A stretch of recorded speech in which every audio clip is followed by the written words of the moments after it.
नमस्कार दोस्तों, आप सबों का स्वागत करता हूँ जीके यूनिट्स यूट्यूब चैनल पर। आई होप आप सब ठीक-ठाक ही होंगे और आज तारीख हो गया है 20 जुलाई 2024 है और आज का जो करंट अफ़ेयर है वो बहुत ही महत्वपूर्ण है, बहुत ही इम्पोर्टेंस है, तो आप लोग ध्यान दीजिएगा। तो चलिए हम लोग आज का करंट अफ़ेयर जो है चलिए हम लोग स्टार्ट करते हैं।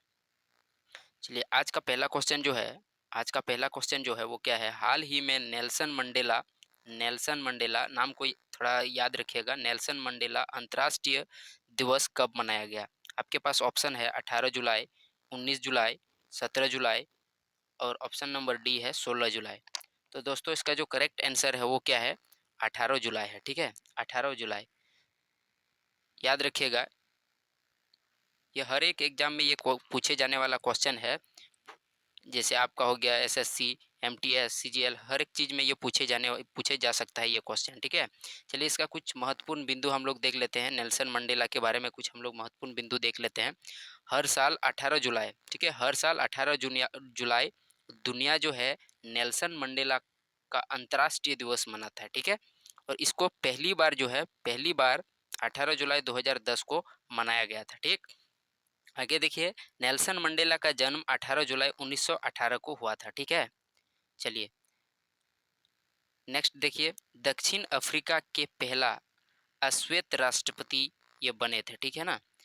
चलिए अगर नेक्स्ट हम लोग देखते हैं, नेल्सन मंडेला को 1993 में नोबेल शांति पुरस्कार से सम्मानित किया गया था। देखिए ये पूछा जा सकता है ये क्वेश्चन कि नोबेल शांति पुरस्कार 1993 में किसे सम्मानित किया गया था, ठीक है? इस प्रकार से भी क्वेश्चन पूछा जा सकता है या फिर नोबेल पुरस्कार नोबेल शांति पुरस्कार से 1993 में किसे पुरस्कार सम्मानित किया गया था, या फिर क्वेश्चन ये पूछा जा सकता है कि जो नेल्सन मंडेला है उसको नोबेल शांति पुरस्कार कब दिया गया था, से नोबेल शांति पुरस्कार से कब सम्मानित किया गया था, ये भी क्वेश्चन पूछा जा सकता है।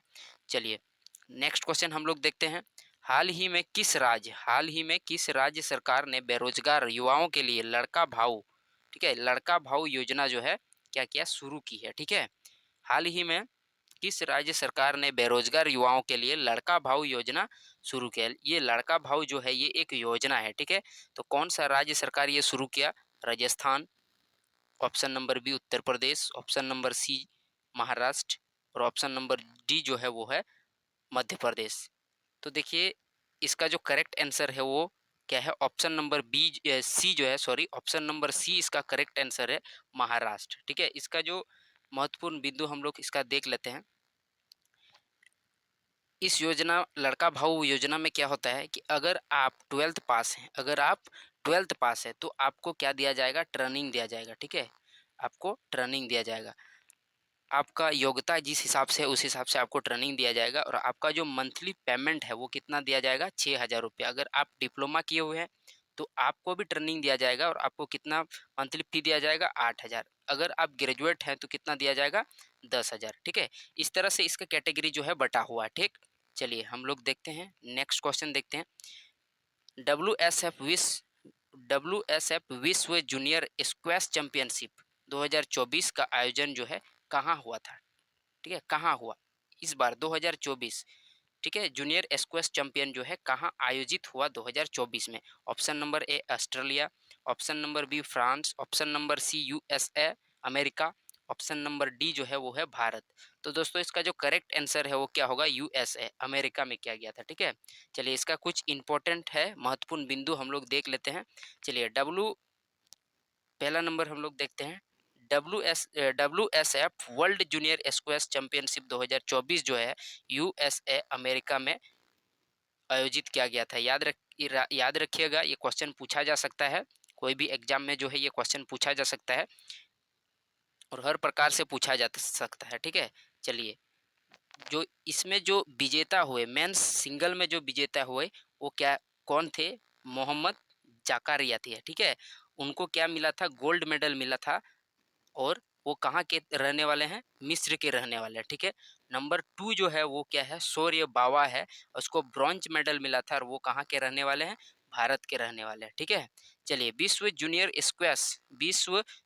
स्क्वैश चैंपियनशिप में किसी भारतीय पुरुष खिलाड़ी द्वारा जीता गया ये क्या कौन सा पदक था? दूसरा पदक था। जो ये शौर्य बावा जो है, ये कौन सा भारत के लिए कौन सा पदक जीत के लाए थे? ये दूसरा पदक जीत के लाए। तो पहला पदक कौन जीता था? पहला पदक जो है, वो जो है पहला पदक जो खुश कुमार जीते थे, ठीक है। वो कब जीते थे? 2014 में। इनको भी ब्रॉन्ज मेडल कस्य पदक ही मिला था, ठीक है। चलिए, स्क्वैश चैंपियनशिप वुमेन्स में जो है, इसका विजेता कौन थी? अमीना औरफी, ठीक है। चलिए, WSF का जो फुल फॉर्म है वो क्या होता है? World squash federation. याद रखिएगा क्या होता है? वर्ल्ड स्क्वैश फेडरेशन, ठीक है। इसका स्थापना जो है वो 1967 में किया गया था और इसका मुख्यालय जो है वो कहाँ है? इंग्लैंड है। और यहाँ के राष्ट्रपति जो है वो क्या है? जेना है, ठीक। चलिए, हम लोग देखते हैं, आगे देखते हैं। आगे क्वेश्चन है, हाल ही में एशिया पैरालंपिक कमेटी की सऊदी एशिया के प्रतिनिधित्व नियुक्त किया गया। किसे नियुक्त किया गया? देविंदर झांझरिया, शीतल शीतल देवी, अवनी लेखरा और दीपा मालिक, ठीक है। यहाँ दीपा मालिक। तो इसका जो करेक्ट आंसर है दोस्तों वो क्या होगा? दीपा मालिक। याद रखिएगा, इसका जो करेक्ट आंसर है वो क्या है? दीपा मालिक, ऑप्शन नंबर डी। चलिए, इसका कुछ इंपॉर्टेंट्स हम लोग देख लेते हैं। भारत के पैरालंपिक खिलाड़ी दीपा मालिक को साउथ एशिया के लिए प्रतिनिधि नियुक्त किया गया, ठीक है। चलिए, नेक्स्ट हम लोग देखते हैं, इसका महत्वपूर्ण बिंदु नंबर 2 हम लोग देखते हैं। भारत पैरालंपिक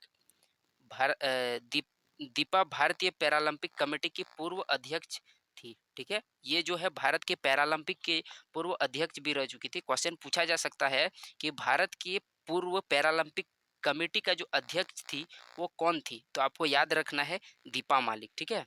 चलिए, नेक्स्ट हम लोग देखते हैं, वे पैरालंपिक गेम्स की सऊदी एशिया देशों का क्या करेगी? प्रतिनिधित्व करेगी, ठीक है। मतलब जो साउथ एशिया में जो पैरालंपिक गेम होगा वो दीपा मालिक के देख रेख में होगा, ठीक है। एक प्रकार से समझिए कि उसके देख रेख में गेम होगा, ठीक है। चलिए, ये जो है दीपा मालिक है और दीपा मालिक जो है किस किस खेल से संबंधित है?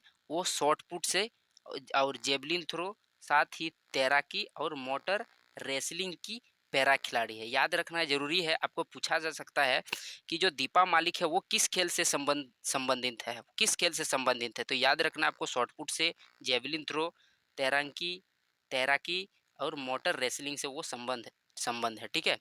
तो याद रखना, क्वेश्चन बहुत प्रकार से पूछा जा सकता है। वे भारत की पहली महिला है जिन्होंने हिमालय कार रैली में आमंत्रण किया गया था। तो यहाँ पे क्वेश्चन ये भी पूछा जा सकता है कि जो है भारत की वो कौन सी महिला है जिसे हिमालय कार रैली में आमंत्रण, पहली महिला कौन सी है? भारत की वो पहली महिला कौन सी है जिसे हिमालय कार रैली में आमंत्रित किया गया था? तो आपको याद रखना है कौन है? दीपा मालिक, ठीक है। दीपा मालिक, ठीक। चलिए, इसको जो है कौन कौन सा पुरस्कार मिला है वो देख लेते हैं। अर्जुन पुरस्कार इसको कब मिला है? 2012 में। पद्मश्री पुरस्कार कब मिला है? 2017 में। और राजीव गांधी पुरस्कार कब मिला है? 2019 में, ठीक है। ये भी याद रखने का जरूरत है, आपको पूछा जा सकता है कि दीपा मालिक को अर्जुन पुरस्कार से कब सम्मानित किया गया था? तो याद रखना है 2012। अगर पूछेगा पद्मश्री पुरस्कार से कब सम्मानित किया गया था? 2017। राजीव गांधी पुरस्कार से कब सम्मानित किया गया था? तो 2019 में सम्मानित किया गया था। चलिए, हम लोग देखते हैं नेक्स्ट क्वेश्चन, हम लोग देखते हैं, एडीबी ने FY 2025 के लिए भारत की GDP ग्रोथ रेट कितनी रखी है? ठीक है, कितनी रखी है? ऑप्शन नंबर ए है 7%, ऑप्शन नंबर बी जो है वो है 9%, ऑप्शन नंबर सी जो है वो है 11% और ऑप्शन नंबर डी जो है वो क्या है? 11.5%। तो इसका जो आंसर होगा वो क्या होगा? 7%, ठीक है। एडी एडीबी जो है वो कितना रखी है? 7% रखी है, ठीक है। याद रखिएगा इसको। तो चलिए, आज का जो करंट अफेयर है वो यहीं पे समाप्त होता है और हम लोग मिलते हैं नेक्स्ट वीडियो पर। तब तक के लिए जय हिंद, जय भारत।